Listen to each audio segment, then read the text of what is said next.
तर सरकार भोंदू अशोक खरातच्या पाठीशी आहे. संजय राऊत यांनी सरकारवर गंभीर आरोप केलेला आहे. शिंदे, केसरकर, तटकरेंना चौकशीसाठी का बोलावलं नाही असा सवालही संजय राऊत यांनी उपस्थित केलाय. खरातची भेट घेणाऱ्या नेत्यांवर सुद्धा निशाणा संजय राऊतांनी साधलाय. खरातसोबत फोटो आला म्हणून आक्षेप घेणं चुकीचं आहे. संजय शिरसाडांनी संजय राऊतांना टोला लगावलाय.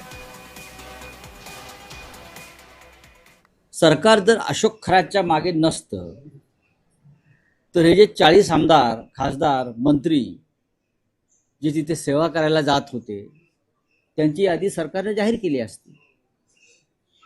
भोंदू बाबापेक्षा भोंदू बाबाला प्रतिष्ठा देणारे राज्यकर्ते आणि राजकारणी अधिक महत्त्वाचे असतात, अधिक गुन्हेगार असतात. लक्षात घ्या, भोंदू बाबा तर आहेच, पण त्या भोंदू बाबाच्या चरणाशी जाऊन सेवा करणारे जे आहेत, विधी करणारे जे आहेत, त्या राज्यकर्त्यांना अधिक अपराधी मानायला पाहिजे.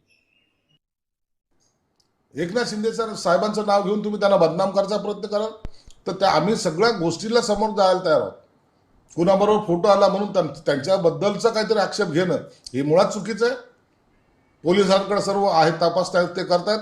त्यांनी जो कोणी गुन्हेगार असेल, जो कोणीही कोणत्याही पक्षाचा असो, त्याला जेलमध्ये टाकलं पाहिजे, हे आमची स्वतःची मागणी आहे.